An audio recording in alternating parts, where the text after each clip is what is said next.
On reste avec vous pour évoquer cette affaire de radiation de 801 fonctionnaires. J'ai le ministre Yombuno qui fait du rétro-pédalage.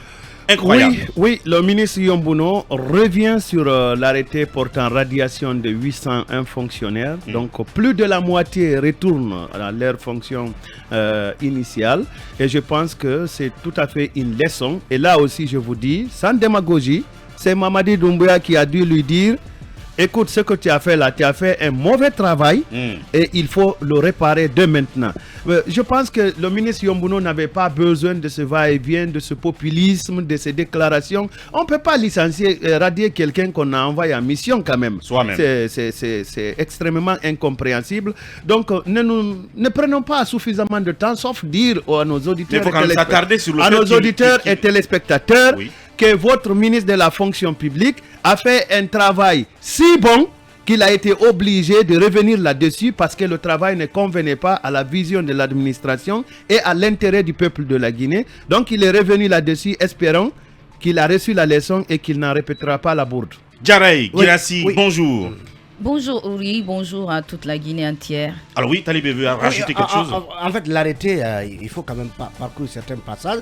L'article 1er dit: et demeure rapporté l'arrêté du 6 avril 2022 portant radiation de 801 fonctionnaires et contractuels permanents des différents départements ministériels pour abandon de poste en ce qui concerne les fonctionnaires et contractuels permanents désignés dans le tableau ci-dessous.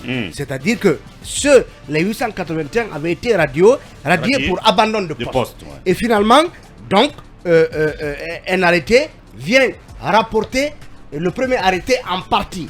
Et vous savez de combien de personnes s'agit-il sur les 801 fonctionnaires concernés?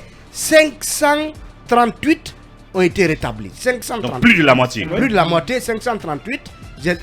Donc j'ai les noms ici, le tableau. Et donc le dernier chiffre, c'est 538 à la personne de Zoumanigui Elisabeth Zélie. Et il est dit, les intéressés restent maintenus dans les effectifs de la fonction publique. Ça veut dire que c'était à tort. Ils n'ont pas abandonné leur poste. Bien sûr, c'était à tort. 538 personnes, après vérification, n'avaient pas donc à être radiées c'est un gouvernement qui agit par dichotomie. Oui, mais Yombuno, on avait commencé quand même à l'apprécier. Oui, moi je fais partie. Moi j'étais même son griot un peu là. C'est un gouvernement qui fonctionne par dichotomie. Parce que imaginez, il y a le cas encore mais pendant... N'oubliez pas que nul n'est infaillible. Oui, mais 500 personnes que vous envoyez à la retraite, c'est injustement. Vous avez 500 personnes. Il y a un autre problème à la police. Il y a un autre problème à la police qu'on abordera. Oui, justement. Tout à fait. On va aborder ce sujet-là avec beaucoup plus de temps et de sérénité. Parce que là aussi, il a mis en danger la sécurité de Guinée. Bon, lui avec le ministre de la Sécurité, ils ont mis en danger la sécurité de la Guinée. Parce qu'on ne peut pas se débarrasser d'une bonne partie du personnel sans en avoir assuré la relève. Sincèrement. Mamadou, justement, ce qu'il dit, c'est important. Il y a cette question pendante des 200 et quelques policiers dont le ministre Julien Yombuno a été saisi du cas par courrier du ministre de la Sécurité, et on a vu la lettre réponse justement du ministre de la fonction publique qui sans embâche reconnaît que leur cas est conflictuel et que partant des éléments d'information qu'il a reçus, ces personnes n'avaient pas donc à aller à la retraite. On apprend que l'ensemble en tout cas de ces personnes reçoivent encore, ou pour la plupart, leur salaire de fonctionnaires, comme s'ils n'avaient pas été à la retraite. Donc quand ça veut dire qu'il y a des problèmes, et qu'on ne peut pas trouver d'excuses lorsque sur 801 personnes, 538 ont été radiés à être radiés injustement. Et d'ailleurs, pourquoi il n'a pas communiqué sur ça alors qu'il avait été prompt à communiquer sur l'arrêté portant radiation de 801 fonctionnaires? Soyons quand même équitables. Et cela arrive au moment où on parle de l'évaluation, des conclusions de l'évaluation des ministres. Donc on sait déjà la note de monsieur, de mon grand frère Yombuno. On connaît déjà votre note, donc rien ne nous surprendrait, sauf si ce qui ne devait pas arriver arriva. Alors, je pense aussi que Mamadi a raison d'être fâché contre ses ministres.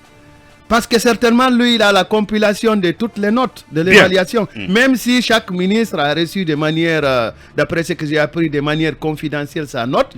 Mais il y en a qui ne parviennent plus à dormir, qui ne souhaitent qu'avoir des missions pour ne pas voir le colonel Mamadi un beau matin. En face.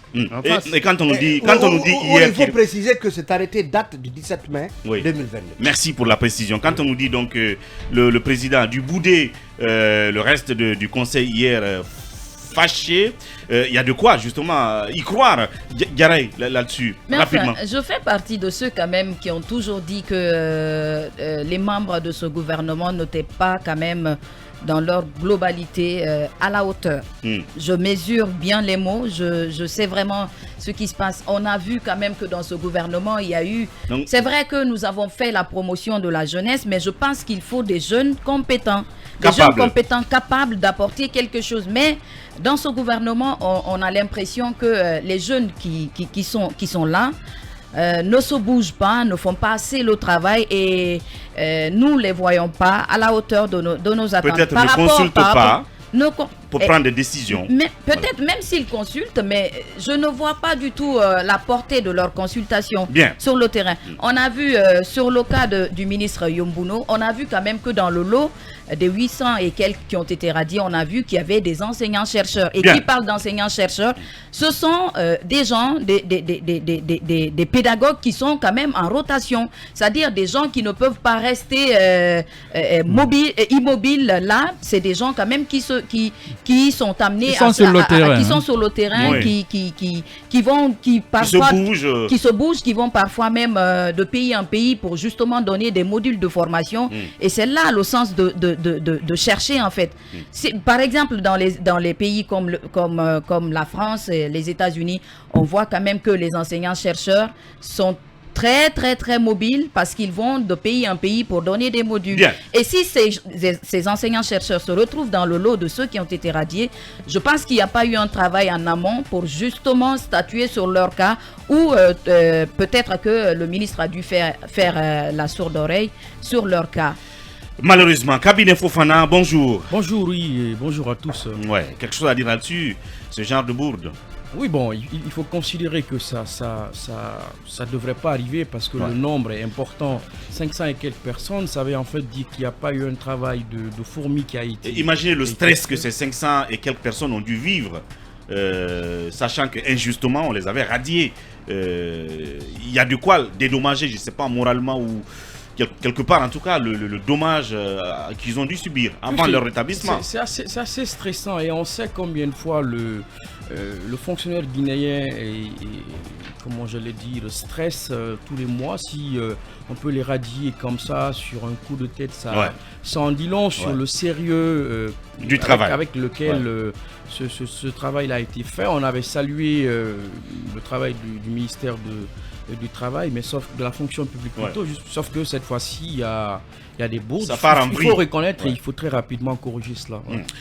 Mohamed Zemour Kaba, bonjour. Bonjour le philo-journaliste et bonjour aux auditeurs, bonjour aux téléspectateurs, bonjour au Bakandjamana, bonjour à tout le Nabaya, bonjour au Kandra, bonjour au Bandra. Voilà, vous allez parler tout à l'heure de la SONAP, mais en attendant... Vous savez, les Kaba, il y a les Kandra et les Bandra. Ah bon? Ah oui. Ça c'est... Bien. Il a appris ça hier. Non, du tout, je connais bien mon histoire. Merci l'anthropologue, cher anthropologue.